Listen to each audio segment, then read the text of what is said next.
Chapter 5: The Peninsular Plateau. Get set. Take the facts that you know about a plateau and learn the others. A plateau is an area of raised land that is flat on top. The biggest and tallest plateau in the world is the Tibetan Plateau. Plateaus can be found in places that are high above sea level. A plateau that is also a volcano is called a volcanic plateau. The Peninsular Plateau is a tableland composed of the old crystalline, igneous, and metamorphic rocks.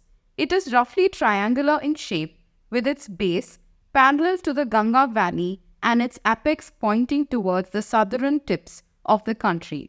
This is bordered by the Western Ghats in the west, Eastern Ghats in the east, and the Satpura, Michael Ranges, and Mahadeo Hills in the north. It was formed due to the breaking and drifting of the tectonic plates called the Gondwana land, and thus making it a part of the oldest landmass. The plateau has broad and shallow valleys and rounded hills. Chirpy says, a peninsula is a piece of land that is bordered by water on three sides but connected to mainland. The climate here remains moderate throughout the year. There is no major difference in the summer and winter temperatures. Rainfall is heavy in the Western Ghats, whereas the interior parts of plateau receive very low rainfall. This plateau consists of two broad divisions, namely the Central Highlands and the Deccan Plateau. The Central Highlands, the part of the Peninsular Plateau lying to the north of the Narmada River, covering a major area of the Malwa Plateau, is known as the Central Highlands. It is bounded by the Vindhya Range to the south and Aravalli Hills to the northwest.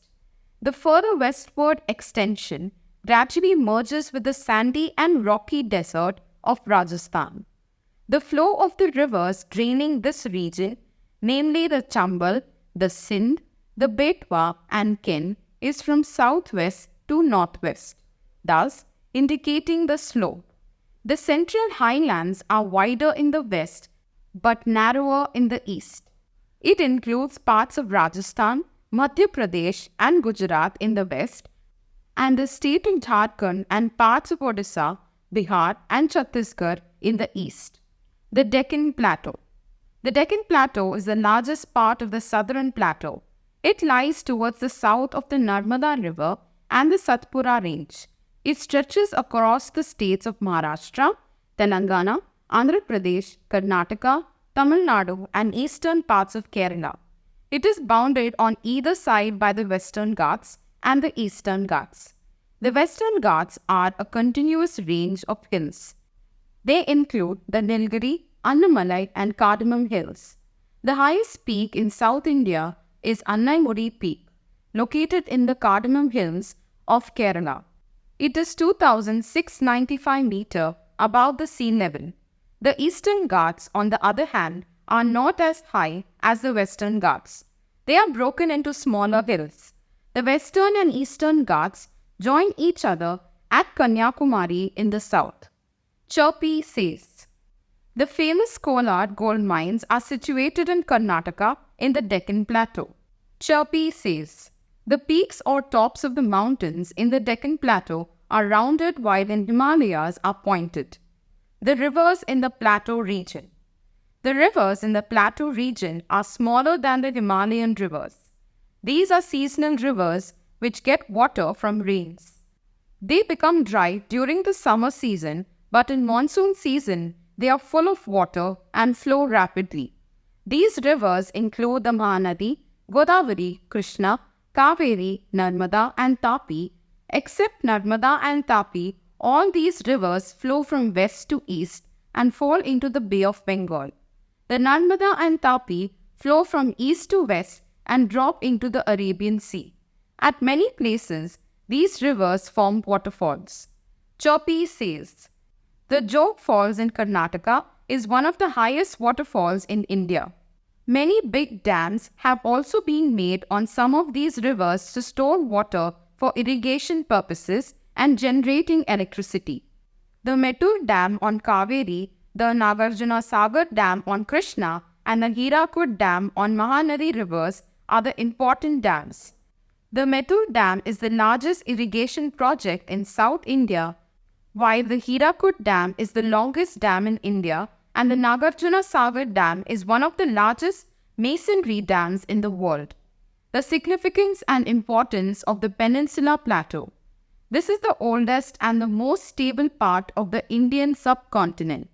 It is of immense importance and use for the country because it is rich in mineral resources and has huge reserves of iron, manganese, copper, bauxite, mica, chromium, limestone, etc.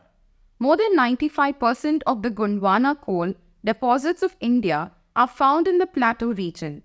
The northwestern part of the plateau is covered with fertile black lava soil, which is widely used for growing cotton and sugarcane. Some lowlands are suitable for growing rice and a variety of tropical fruits. The highlands are covered with thick valuable forests. There inhabit a large variety of wild animals, birds, etc. The rivers originating from the Western Ghats provide suitable sites for the generation of hydroelectricity. The Peninsula Plateau has a number of hill stations such as Udaghamandalam, Ooty, Kodaikanal, Pachmarhi, Mahabaleshwar, Khandala, Mathura, etc. of immense scenic beauty and of salubrious climate which attract a large number of tourists. The Peninsula Plateau is a region of Dravidian culture. Thus, it is dotted with innumerable temples, shrines, etc. Think a while. The plateaus also play a very important role in technological development. Do you know how? Quick review. The Peninsula Plateau is a tableland. It is composed of the old crystalline, igneous and metamorphic rocks. The plateau consists of two broad divisions, namely the Central Highlands and the Deccan Plateau. The climate here remains moderate throughout the year. The Deccan Plateau is the largest part of the Southern Plateau.